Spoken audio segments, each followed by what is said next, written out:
Okay,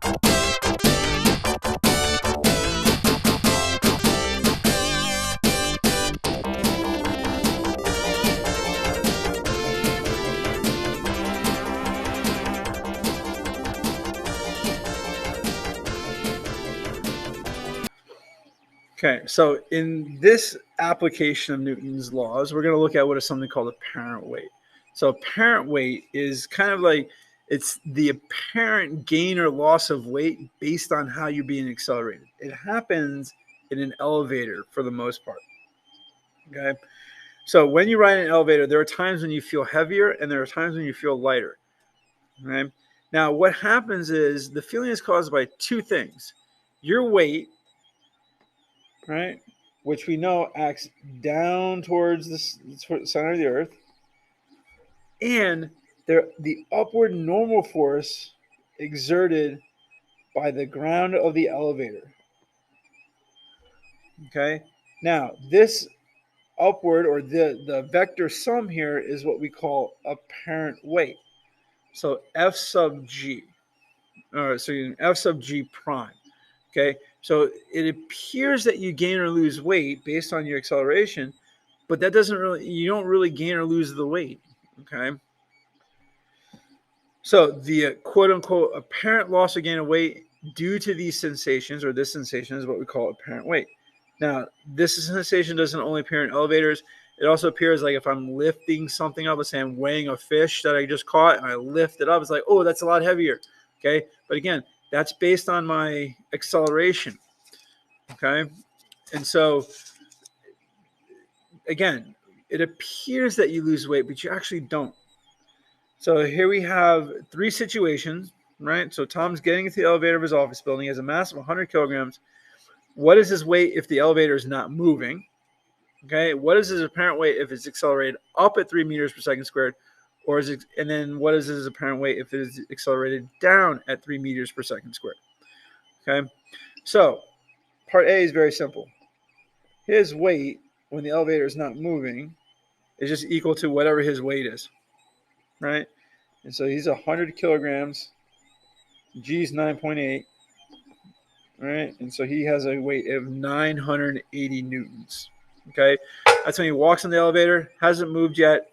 Okay, now part B says what happens, what is his apparent weight if he's being accelerated upward? So draw a free body diagram. Let's say red. So here's Tom. We have his apparent weight, which acts up. We have his actual weight, which acts down. Okay, and off to the side, I can draw my acceleration. So in this, for part A, we're going to accelerate upward.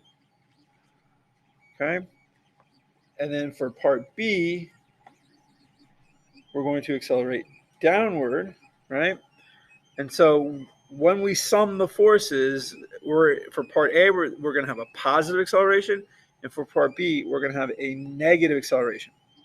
So I sum the forces. Net force is equal to MA, which my net force is going to be my apparent weight minus my actual weight times MA.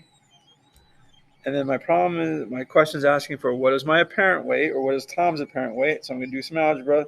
So FG prime is just going to be simply FG plus MA. But remember, FG is MG. And so I can plug that in. I'm going to say M times G plus A. So this is important because that's essentially your apparent weight formula. And what's going to change, this acceleration, right, is either going to be positive or negative. And in part B, it's positive. In part C, it's negative. So change to a different color. So for part B, FG prime is going to be 100 times 9.8 plus 3, because we have an upward acceleration of 3 meters per second squared. And so Tom is going to weigh 1,280 newtons. And if he stands on a scale while he's in the elevator, it's going to change. It's going to change to 1,280 newtons, which means he basically has an equivalent mass of 128 kilograms or somewhere in there. Okay. Now, part C, we're going to use the same apparent weight equation. But now instead of plugging in a positive 3, we're going to plug in a -3. So we have 100 times 9.8 minus 3, right? And so his apparent weight is going to be 680 newtons when he's being accelerated downward, right? So his motion is up, but his acceleration is down. So when you get accelerated in the opposite direction of your motion, you're going to feel lighter. And when you're accelerated in the same direction of your motion, you're going to feel heavier, okay? So again, this just doesn't only apply in elevators. It's if I'm lifting a fish up. Now, if it talks about at a constant velocity, okay, so let's say it was a constant velocity. Well, constant velocity means no acceleration. You can see right here, my FG prime is just equal to my FG.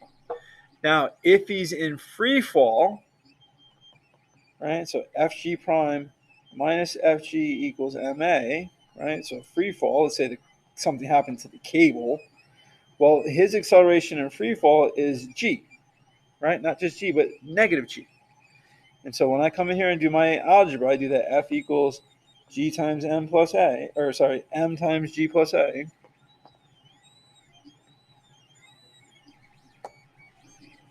So FG prime equals M times G plus A, right? So this is going to be M, G plus, and in free fall, my acceleration is negative G.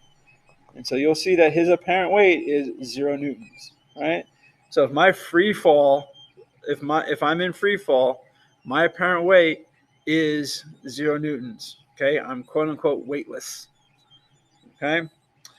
Now, again, the rest of the videos, we're still focusing on applications of laws, of Newton's laws, where we're going to next travel into the world of springs.